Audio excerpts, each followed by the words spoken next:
Welcome to chef to. നമ്മുടെ പുതിയ വീഡിയോയുടെ എല്ലാവർക്കും സ്വാഗതം. ഇന്ന് നമ്മൾ നല്ലൊരു കോമ്പിനേഷനാണ് ചെയ്യുന്നത്. പഴംപൊരിയും ബീഫ് റോസ്റ്റുമാണ് ഒന്ന് ചെയ്യുന്നത്.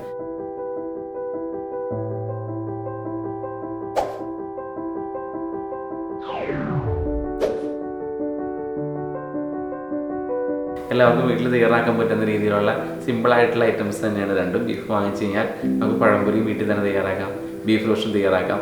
ശരിക്കും ഇത് ഈ പുതിയൊരു ജനറേഷൻ എല്ലാവർക്കും അറിയാവുന്ന ഒരു കോമ്പിനേഷനാണ് പഴംപൊരിയും ബീഫ് റോസ്റ്റും. നമ്മൾ ഇത്തിരി സ്പൈസി ആയിട്ടുള്ള ബീഫ് റോസ്റ്റും നല്ല സ്വീറ്റ് ആയിട്ടുള്ള പഴംപൊരിയാണ് ഇന്നിവിടെ തയ്യാറാക്കിയിരിക്കുന്നത്. അപ്പോൾ ബീഫ് റോസ്റ്റ് തയ്യാറാക്കുമ്പോൾ നല്ല തിക്ക് ഗ്രേവിയാണ് നമ്മളിതിൽ തയ്യാറാക്കിയിരിക്കുന്നത്. അപ്പോൾ ഇതേപോലെ തന്നെ എല്ലാവരും വീട്ടിൽ ട്രൈ ചെയ്യുക. എല്ലാവർക്കും ഒരുപാട് ഇഷ്ടമാവും, കുട്ടികൾക്ക് എല്ലാവർക്കും ഇഷ്ടപ്പെടുന്ന ഒരു മെത്തേഡാണ്. അപ്പോൾ നമ്മളിന്ന് അതിന് വേണ്ടിയിട്ട് ഒരു 300 ഗ്രാമോളം ബീഫ് ചെറിയ ക്യൂബായിട്ട് കട്ട് ചെയ്തെടുത്തിരിക്കുകയാണ്. ബീഫ് ഫ്രൈ കട്ട് ചെയ്യുന്ന പോലെ അതിനധികം ഫാറ്റ് ഇല്ലാണ്ടാണ് നമ്മൾ എടുത്തിരിക്കുന്നത്. നമ്മളൊരു 4-5 പ്രാവശ്യം കഴുകി ഇതിനൊരു ബ്ലഡ് ഒട്ടും ഇല്ലാത്ത രീതിയിലാണ് നമ്മളിത് എടുത്തിരിക്കുന്നത്. ഇത് നമ്മൾ ഒരു കുക്കറിലേക്ക് ഇടുകയാണ്. ഇത് വളരെ ചെറിയ ക്വാണ്ടിറ്റിയാണ്.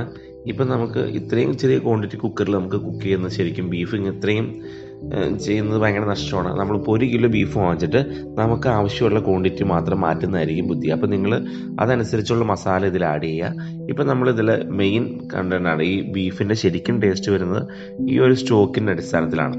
അപ്പോൾ നമ്മൾ സ്റ്റോക്ക് തയ്യാറാക്കാനായിട്ട് നമ്മൾ ആദ്യം ബീഫ് പൂരയും അതിലൽപ്പം സവോള, അല്പം കറിവേപ്പില, അല്പം ജിഞ്ചർ ഗാർലിക് പേസ്റ്റ്. ഇനി നമ്മൾ അതിലേക്ക് അല്പം കോക്കനട്ട് ഓയിൽ ഒഴിച്ചു കൊടുക്കുന്നുണ്ട്. Coconut oil. ഇനി നമ്മളതിൻ്റെ മസാലകൾ ഓരോന്നായിട്ട് ഇട്ട് കൊടുക്കുകയാണ്. അതിൽ കാശ്മീരി ചില്ലി പൗഡർ 1 ടേബിൾ സ്പൂണോളം നമ്മൾ ഇട്ട് കൊടുക്കുന്നുണ്ട്. 1.5 ടേബിൾ സ്പൂണോളം മല്ലിപ്പൊടി ഇട്ട് കൊടുക്കുന്നുണ്ട്. പിന്നെ 1/2 ടേബിൾ സ്പൂണോളം ഉപ്പ് ഇട്ട് കൊടുക്കുന്നുണ്ട്. ഇത് നമ്മൾ മഞ്ഞൾപ്പൊടി കൊടുക്കുന്നില്ല. ഇനി ഇതിലേക്ക് സോയാ സോസ്, ഇതിൻ്റെ കറക്റ്റ് കളറിന് വേണ്ടിയിട്ടാണ് നമ്മളിത് ചെയ്യുന്നത്. 1/2 കപ്പ് വെള്ളം ഒഴിച്ചു കൊടുക്കുന്നുണ്ട്.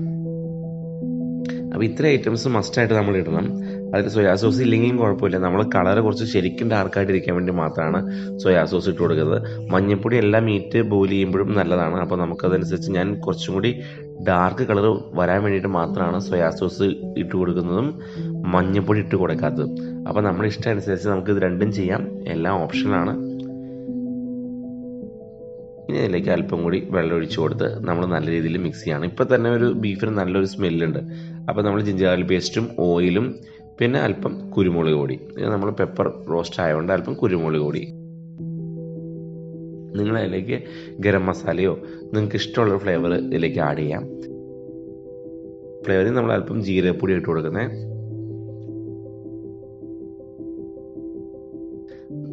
ഇത്രയും മസാല ചേർത്ത് നമ്മളിതിനെ അടച്ച് ബോയിൽ ചെയ്യണം.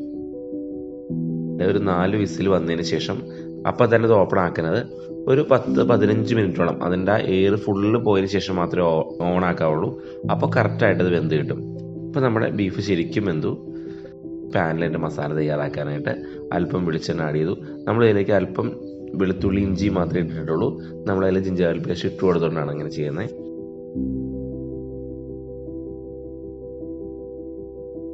ഇനി അതിലേക്ക് സ്ലൈസ് ചെയ്ത് വെച്ചിട്ടുള്ള സവാള, റോസ്റ്റ് ആയതുകൊണ്ട് നമ്മൾ 2 മുഴുവൻ സവാള വലുത് നോക്കി എടുത്തിട്ടുണ്ട്. അതിന് നമ്മൾ നീളത്തിൽ കട്ട് ചെയ്തു. ഇതിന് നല്ല രീതിയിൽ സോട്ട് ചെയ്യാണ്. അല്പം ഉപ്പ് ഇട്ട് കൊടുത്തു.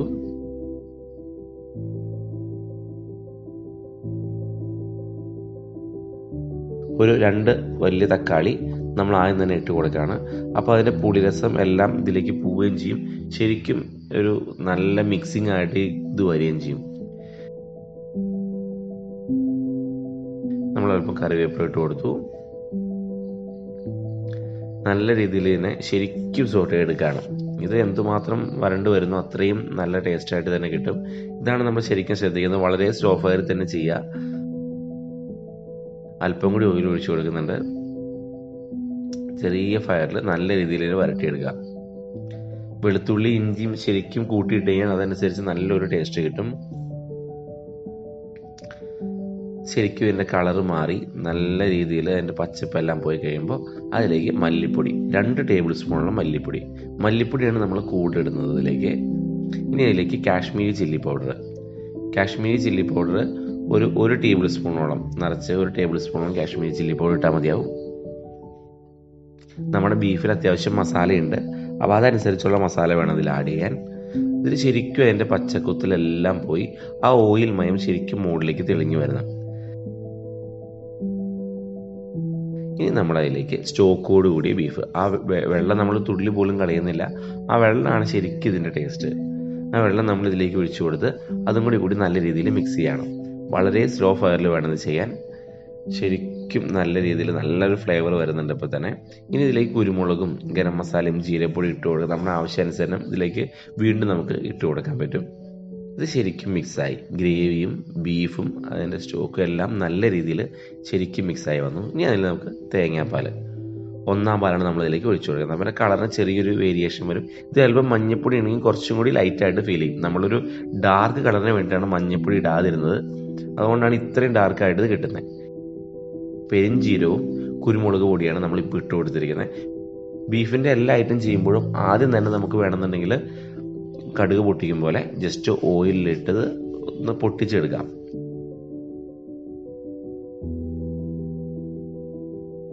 അതിൻ്റെ ഗാർണിഷിനായിട്ട് ഒരു തക്കാളിയുടെ പകുതി നമ്മൾ ക്യൂബായിട്ട് കട്ട് ചെയ്തിട്ടു. ഇനി നമ്മൾ സെർവ് ചെയ്യാനായിട്ട് ഒരു പ്ലേറ്റിലേക്ക് ചേഞ്ച് ചെയ്യണം. നമ്മുടെ ബീഫ് പെപ്പർ റോസ്റ്റ് റെഡി ആയിട്ടുണ്ട്. നല്ല ടേസ്റ്റുള്ളതും നല്ല ഫ്ലേവറുള്ള ഐറ്റമാണത്. ഇതിൽ മഞ്ഞപ്പൊടി ഇട്ട കുറച്ചും കൂടി ലൈറ്റ് കളറിൽ കിട്ടും. നമ്മൾ മഞ്ഞപ്പൊടി ഇടാത്തതുകൊണ്ടാണ് ഇത്രയും ഡാർക്ക് കളറിൽ നിൽക്കുന്നത്. ഇനി അതിൻ്റെ മുകളിൽ ഗാർണിഷിനായിട്ട് നമ്മൾ ക്രഷ് ചെയ്തിട്ടുള്ള കുരുമുളക് പൊടി ഇട്ട് കൊടുത്തു.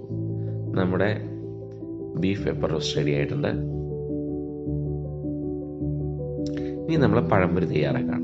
അതിനായിട്ട് നമ്മൾ ആവശ്യത്തിനുള്ള മൈദ 2 ടേബിൾ സ്പൂൺ പുട്ടുപൊടി ഇട്ട് കൊടുത്തു. 2 ടേബിൾ സ്പൂൺ പഞ്ചസാര ആഡ് ചെയ്തു.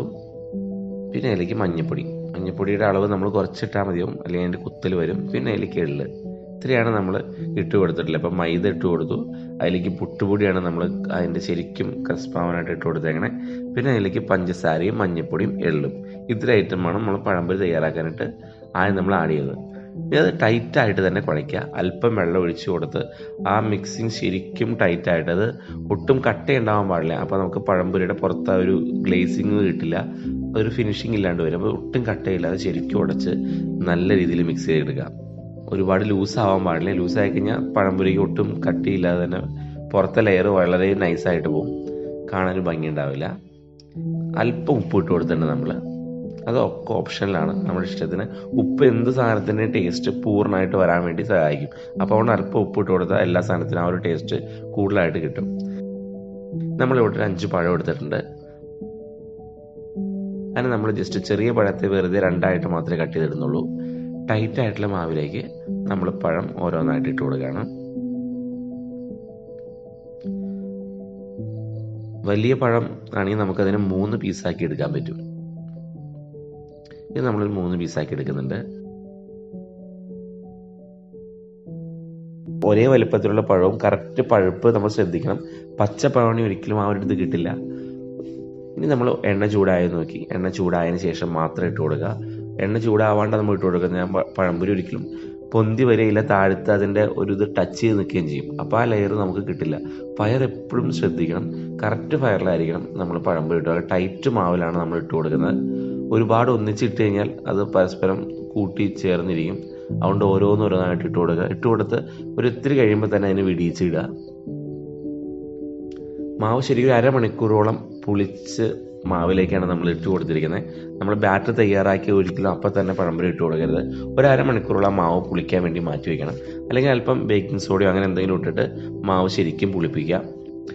അതിൽ ദോശമാവൊക്കെ ഉണ്ടെന്നുള്ളത് ഒഴിച്ചാലും നല്ല ഭംഗിയായിട്ട് നമ്മുടെ ഇത് കിട്ടും. ഇതിൽ പുട്ടുപൊടിയാണ് നമ്മൾ ഈ പഴംപൊരി കുറച്ച് ക്രഞ്ചി ആയിട്ടിരിക്കാനുള്ള കാര്യം. അല്ലെങ്കിൽ ശരിക്കും ഒടിഞ്ഞു പോകും, അതിനൊരു ഇതായിട്ട് കിട്ടില്ല. നമ്മുടെ മാവ് ശരിക്കും പുളിച്ച് വന്നിട്ടുണ്ട്. ഇപ്പോൾ പഴംപൊരി കറക്റ്റായിട്ട് പൊന്തി വരും. ജസ്റ്റ് ഒരു വിധം ലെയറായിട്ട് തന്നെ വരും.